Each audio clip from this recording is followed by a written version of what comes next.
ఆయన వచ్చి చేబ్రోల్లో మీటింగులో మాట్లాడుతూ ఆయనకి లౌకికవాదం గురించి మాట్లాడాడు. లౌకికవాదం అంటే చంద్రబాబు నీకు తెలుసా అడుగుతున్నాడు. నువ్వు తత్వ పార్టీతో సంబంధం పెట్టుకుని లౌకికతత్వం అంటే ఏంటి? నువ్వు ఒక మతతత్వ పార్టీతో పొత్తు పెట్టుకున్నావు, వక్ఫ్ బిల్కి సపోర్ట్ చేసావు, నువ్వు మైనార్టీల్ని అణిచేయడానికి సంకల్పించబడ్డావు. తిరుపతి లడ్డూ మీద నానా యాగి చేసి సిట్టేసావు. పీకింది ఏం లేదు అక్కడ, సిట్టేసి. తిరుపతిలో భక్తులు చనిపోతే యాక్షన్ లేదు, పోలీస్ కేసు లేదు. కానీ లౌకికవాదం గురించి మాట్లాడుతాను. నీకు అసలు సీఎం చేసే అర్హత ఉందా? మొన్న అన్నావు రాయలసీమ వెళ్ళినప్పుడు రతనాల సీఎంగా చేసేస్తాడంట. ఎవరు నీ అమ్మ? 14 సంవత్సరాలు ఎవరిని పీకావు? 14 సంవత్సరాలు ముఖ్యమంత్రి చేశావు, ఎందుకు చేయలేకపోయావు? నీ కొత్త డ్రామాలు కొత్త మాటలు విని విని విని విరమేయడం మానేశాం. అందుకనే చేబ్రోల్ మీటింగ్ వినలేదు. ఎదవసొల్లు చెప్తాడు ఈయన, చెప్పింది చెప్తాడు, ఇతను గొప్పలు చెప్తే ఇతనికి చేసేది ఏమీ లేదు.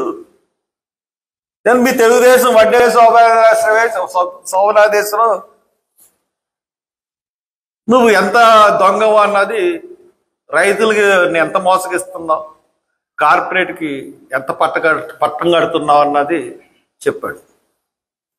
పోతే లౌకికవాదం గురించి మాట్లాడు, క్రైస్తవుల గురించి వ్యంగ్యంగా మాట్లాడడం ఏంటయ్యా? ఇప్పుడు చంద్రబాబు నాయుడు గారు ముఖ్యమంత్రి గారు గొప్ప ఆయన, లేదంటే ఈయన తప్పు చేశాడు, ఇది మర్యాద. చంద్రబాబు నాయుడు ఇబ్బంది పడుతున్నాడా, ఇది వ్యంగ్యం. ఇదేమో మర్యాద, ఇది వ్యంగ్యం. చంద్రబాబు నాయుడు ముఖ్యమంత్రి కదా, ఇది వ్యంగ్యం.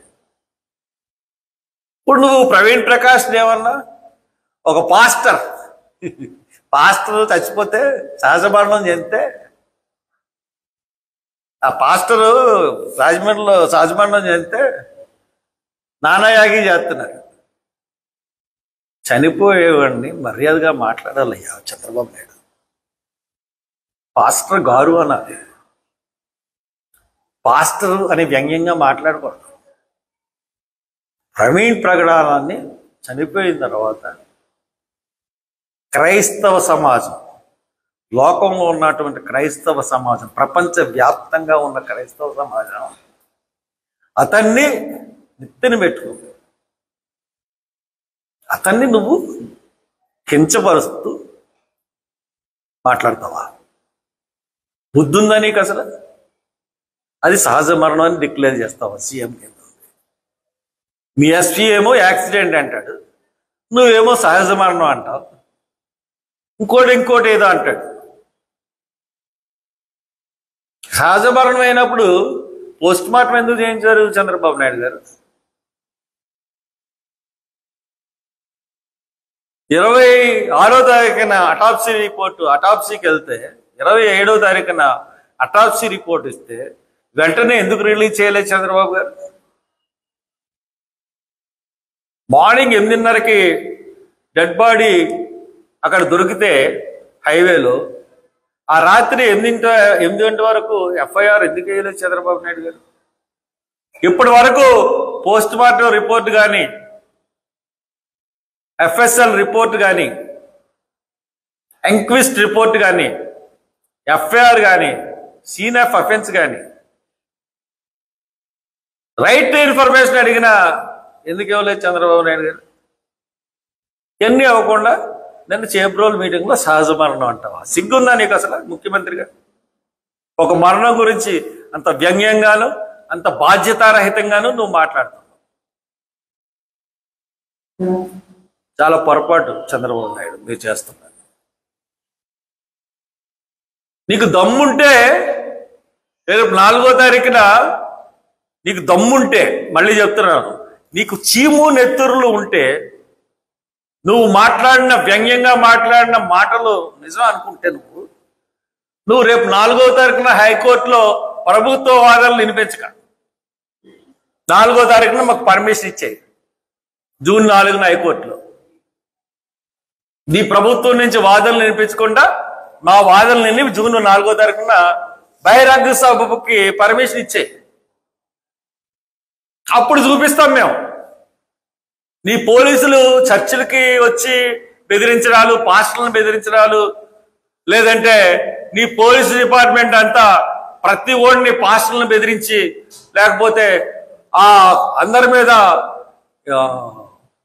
అదేది బైండ్ ఓవర్ కేసులు పెట్టి 50,000 బైండ్ ఓవర్ కేసులు పెట్టి జడిపించేసి హాస్పిటల్ పాలు చేసేసి ఈ ఎదవ ట్రిక్కులన్నీ మానేస్తే, ఎదవేషాలు వేయడం మానేస్తే మేము చూపెడతాం. ఆ రోజున మేము ఏంటి ప్రవీణ్ ప్రగడాలని ఏం చేసావు నువ్వు ఆ రోజు చెప్తాం. ఇంకో ఆయన ఉన్నాడు, ఈయన పక్కన అసిస్టెంట్, పాపం అధికారాలు ఏమి ఉండవు కానీ కొంచెం ఎగిరిపోతూ ఉంటారు పైకి పైకి పైకి పైకి, సనాతన ధర్మం అంటారు. నేను ఒకటే ఒక క్వశ్చన్ అడుగుతున్నాను మిస్టర్ పవన్ కళ్యాణ్, నిన్ను సనాతన ధర్మం అంటే ఏంటో నువ్వు చెప్పు చాలు. వాట్ ఈస్ ది సనాతన ధర్మం? అంటే ఇతర మతాలను గౌరవించడం ఇవి కాదు. ప్రతి మతం ఇతర మతాలను గౌరవిస్తారు. అస్సలు సనాతన ధర్మం అంటే ఏంటి? సనాతన ధర్మం అంటే మను ధర్మశాస్త్రమా, అంటే పురాతనమైన సనాతన ధర్మశాస్త్రం అంటే పురాతనమైన ధర్మశాస్త్రం. పురాతనమైన ధర్మశాస్త్రం ఏంటంటే మను ధర్మశాస్త్రం. అది పాటించాలా?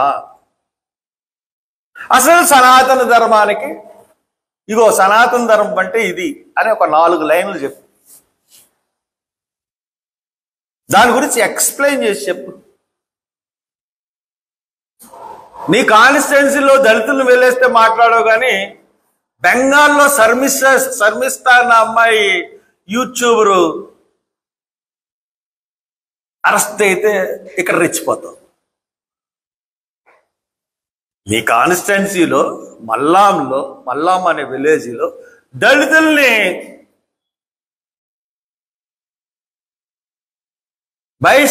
కుల బహిష్కరణ చేస్తే, గ్రామ బహిష్కరణ చేస్తే దళితుల్ని మాట్లాడవు. శర్మిష్ఠ గురించి మటుకు మాట్లాడు. లడ్డూల గురించి మాట్లాడతావు, చనిపోయిన వాళ్ళ గురించి మాట్లాడు. ఎందుకయ్యా బెతవ బతుకు?